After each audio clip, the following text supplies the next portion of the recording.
다시 이제 출애굽기의 마지막 장이 이제 성막 봉헌장에서 이제 출애굽기 40장에 성막이 이제 완성이 되거든요.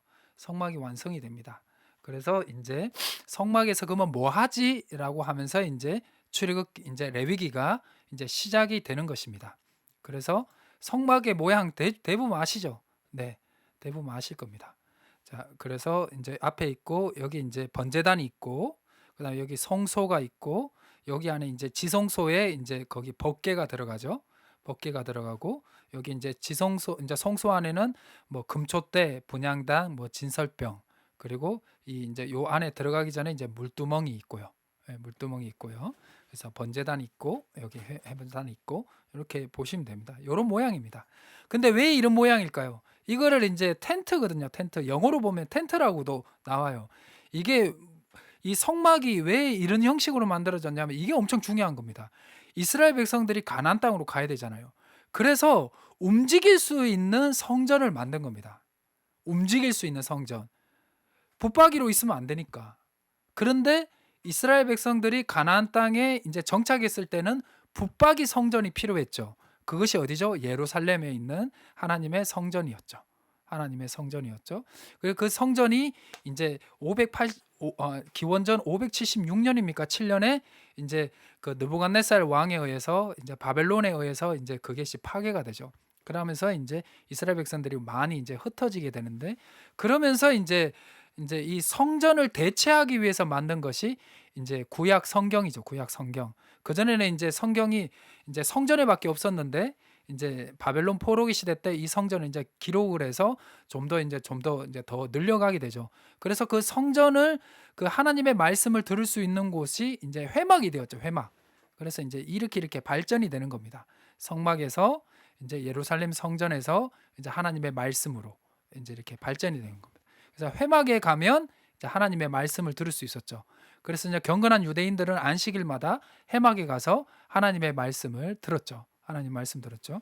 예수님 이야기를 좀 하고 싶은데 네, 이렇게 시간이 좀 부족하니까 그냥 넘어가도록 하겠습니다. 그래서 시내산 3차 보면 둘째 해 첫째 달 곧 그 달 초하루에 성막을 세우니라. 이제 이 둘째 해 때문에 이제 만으로 따지면 이스라엘 백성들이 출애굽한 지 출애굽 기준이거든요.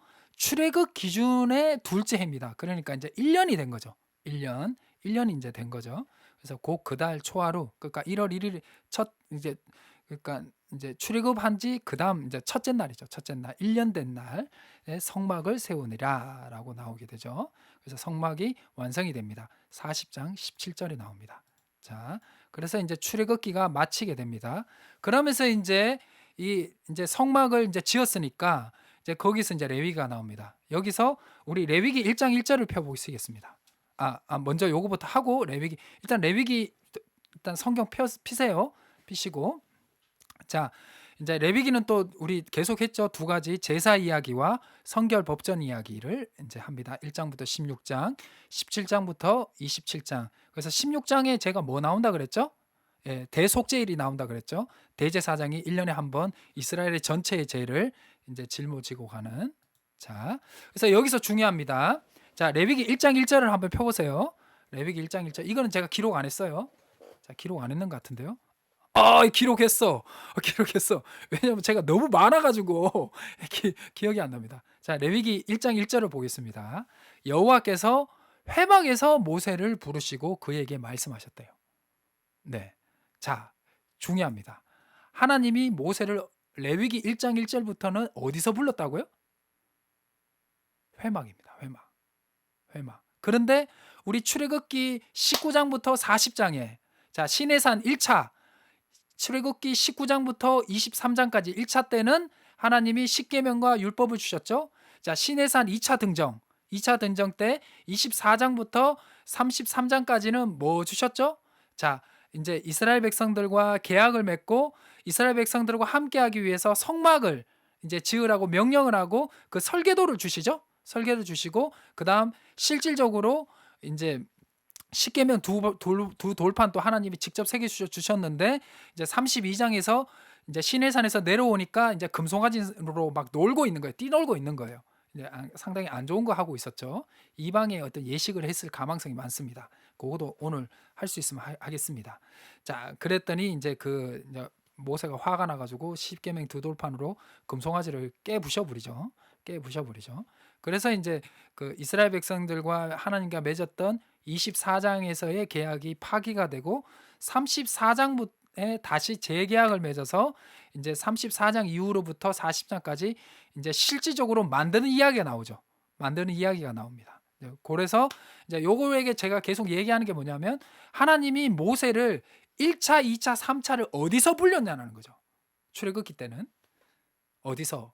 시내산 꼭대기입니다. 우리로 따지면 북한산 꼭대기. 북한산 꼭대기에서 부른 거죠. 꼭대기에서 하나님 만나려면 산 위로 올라가야 되는 거예요. 그런데 하나님이 출애굽기 25장에 이스라엘 백성들과 함께 거하시기 위해서 만들으라고 한 게 뭐죠? 성막. 우리로 따지면 뭐죠? 교회죠, 교회. 교회입니다. 여러분, 여호와께서 교회에서 여러분들을 부르시고 여러분들에게 말씀하여 이르시되라가 되는 겁니다. 이거 교회에서 하는 거 다 나오잖아. 하나님이 함께 하시고 하나님 말씀하시고. 교회가 뭐예요? 레위기 1장 1절 보면 되지. 이게 뭐가 어려워. 솔직히 레위기 1장 1절만 하면 레위기는 다 했는 거나 마찬가지입니다. 이거 뭐가 어렵습니까? 네. 레위기는 이렇게 막 저도 자세하게 가르치지만 레위기 1장 1절로 가장 쉽게 가르칠 수 있습니다. 레위기 1장 1절을 다 모르셔도 됩니다. 레위기 다 몰라서도 됩니다. 레위기의 핵심은 하나님이 이스라엘 백성들과 함께하기 위한 것입니다. 그 함께하는 것을 방법들, 함께하는 그 어떤 정신이 더 중요한 것이죠. 그래서 이스라엘 백성들이 하나님을 만나기 위해서는 출애굽기 때는 모세만 만났는데 이제는 누구나 하나님을 만날 수 있게 됐죠. 왜죠?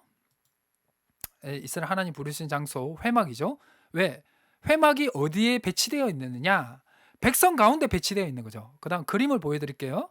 자, 이거 내 저작권 걸리면 안 되는데 이거 어디 이렇게 나왔는데요. 한번 용서해 주세요. 혹시 하면 여기 그림 있는 거 어떻게 다운받았습니다. 다운받았습니다. 자, 요겁니다. 이 성막이 가운데 있고 이스라엘 백성들이 주변에 있죠. 이렇게 주변에 진을 치고 있습니다. 자, 조금 더 상세한 그림을 보여드리겠습니다. 자, 이거는 이제 제가 이제 자주 보는 로고스 바이블이라는 성경 프로그램이 있습니다. 거기에 있는 자료입니다. 제가 이제 샀으니까 요거는 그냥 밝히기만 하고 보여줘도 크게 상관이 없을 것 같습니다. 혹시 이제 주변에 목회하시는 분들 자녀들이 있거나 사촌들이 있으면 로고스 바이블 하나 사주시기 바랍니다. 추천합니다. 근데 엄청 비쌉니다. 저도 한 1년인가 2년 할부로 샀어요. 자, 여기 있는 건데 여기 중간에 보이시죠? 성막에 그다음 주변에 뭐가 있어요? 네, 이스라엘 백성들이 진치고 있습니다. 생각해 보시기 바랍니다. 하나님을 만나고 싶다. 어떻게 하면 될까요? 고개만 돌리면 됩니다. 고개만 돌리면 됩니다. 그러면 하나님을 만나고 싶은데 어떻게 만나야 돼요? 그래서 번제 소제가 나오는 겁니다. 화목제, 속죄제, 속건제가 나오는 겁니다. 너희가 너 대신 바칠 짐승을 가져와라. 그러면 나와 만날 수 있다. 오, 획기적인 거예요. 그전에는 이 레위기 전에는요. 하나님이 이스라엘 백성들을 부르거나 모세를 부를 때만 만날 수가 있었습니다.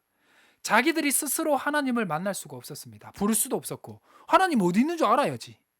그랬는데 레위기가 얼마나 중요하냐. 우리는 언제든지 하나님을 이제는 부를 수가 있고 하나님을 만날 수가 있고 하나님 앞에 기도할 수가 있는 겁니다.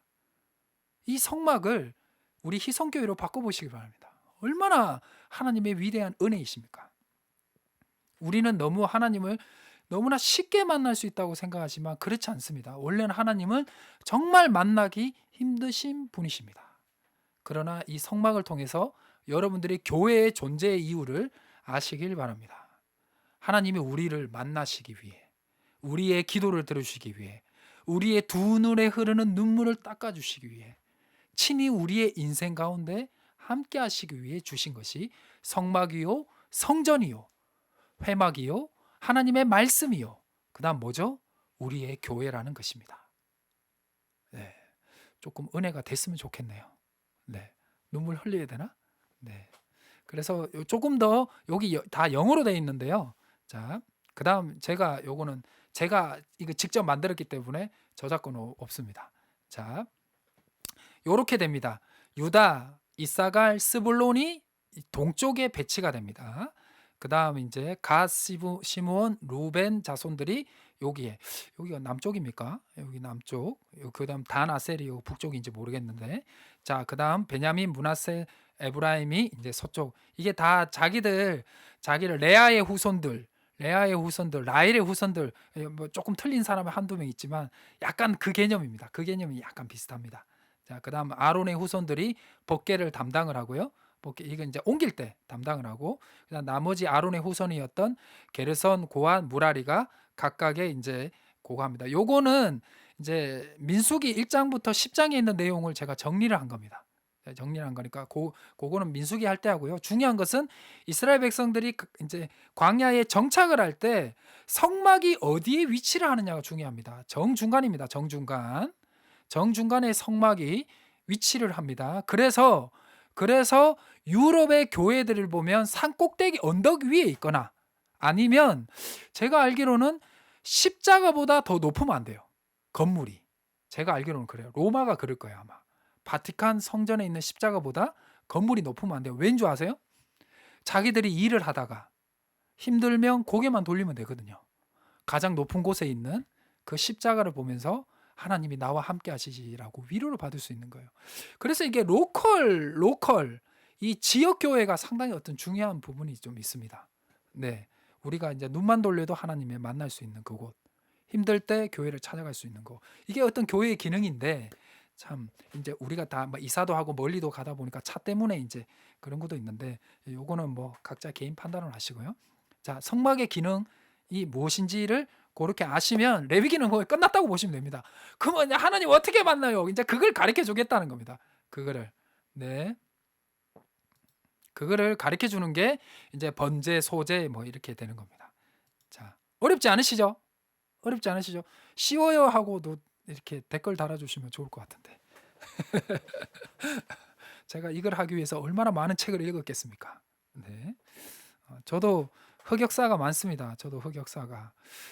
성경 가르치다가 서경광 그때는 전도사였죠. 서경광 전도사님이랑 성경 공부 못 하겠습니다라고 해서 보이콧을 했던 때도 있고 참 그런데 많았습니다. 그때 제가 네, 감사합니다. 손기 집사님 감사합니다. 그때 제가 한 3개월 동안 이제 그 성경 공부를 못 했거든요. 그때 성경을 실망해서 성경을 놔버렸으면 뭐 큰일 났겠죠. 뭐 목회도 못 하고 뭐 안고도 못 했겠죠. 예.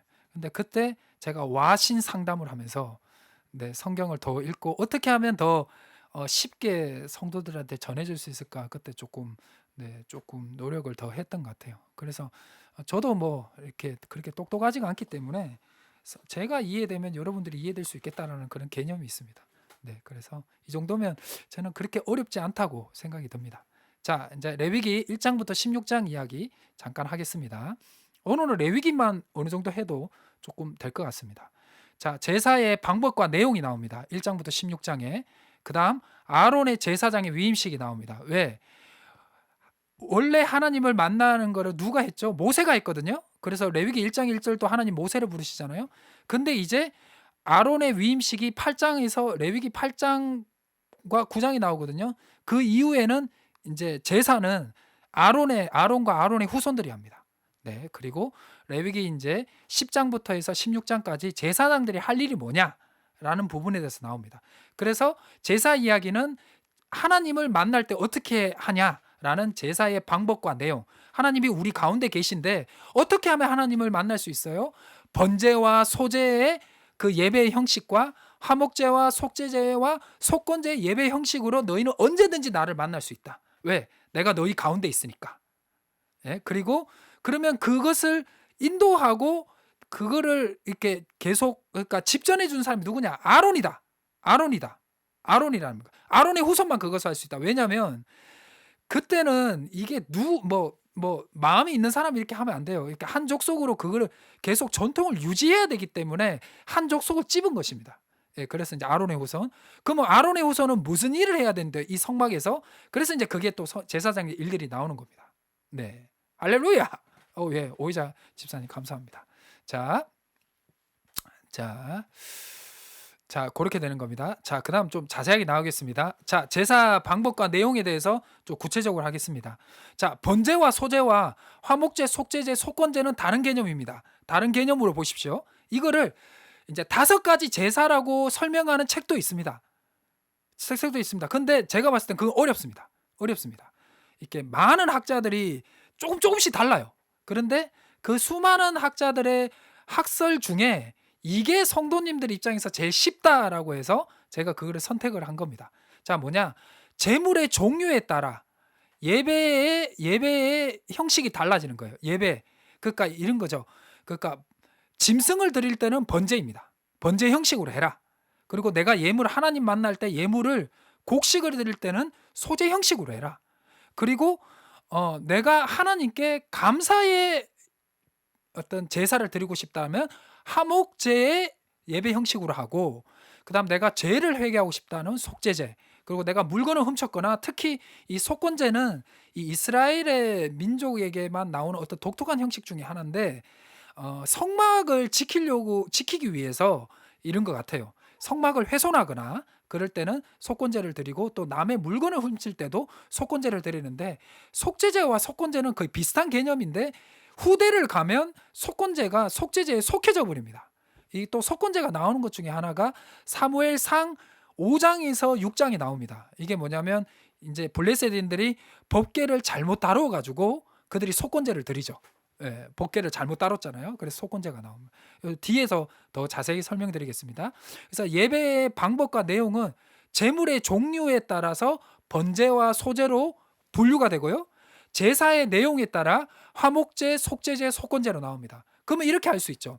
다윗이 번제를 드렸다. 그러면 뭐죠? 예배를 드렸다고 생각하시면 됩니다. 아, 예물이 짐승이었다. 그냥 이렇게. 그러면 다윗이 소제를 드렸다. 아, 그러면 곡식으로 예배를 드렸구나. 그러면 번제와 화목제를 드렸다. 그러면 고기를 예물을 드리고 화목제 형식으로 예배를 드렸구나. 이렇게 이해하시면 됩니다. 2가지 예배를 드렸다고도 보셔도 되고 제가 봤을 때는 한 가지 예배입니다. 한 가지 예배. 그냥 예배의 기본적인 예배를 번제, 소제로 보시면 되고 좀 특별한 예배를 화목제, 속죄제, 속건제로 보시면 됩니다. 내가 말이 너무 빠르나? 급해가지고 그런 것 같습니다. 자, 그래서 제사 방법과 내용입니다. 자, 1장 번제입니다. 제물의 종류가 동물일 때는 번제 형식으로 하면 됩니다. 내가 제물이 동물이 있어. 그러면 번제 형식으로 하면 됩니다. 그래서 레위기 1장을 볼까요? 레위기 1장. 자, 레위기 1장 3절을 보시면 소를 번제를 드릴 때 쭉 내용이 나옵니다. 자, 10절을 보실까요? 자, 양과 염소를 번제를 드릴 때 이렇게 해라. 그 다음 14절에 가난한 자들이죠. 비둘기로 번제를 드릴 때 이렇게 해라. 끝이에요, 끝. 이겁니다. 뭐가 어렵습니까? 이거 뭐 이렇게 해라 자세히 알 필요 없습니다. 지금은 우리는 뭘로 드리죠? 예, 우리는 이렇게 금전으로 드리잖아요. 끝입니다. 알 필요 없습니다. 네, 이거 뭐 안다고 구원에 더 가까워지고 그런 거 없습니다.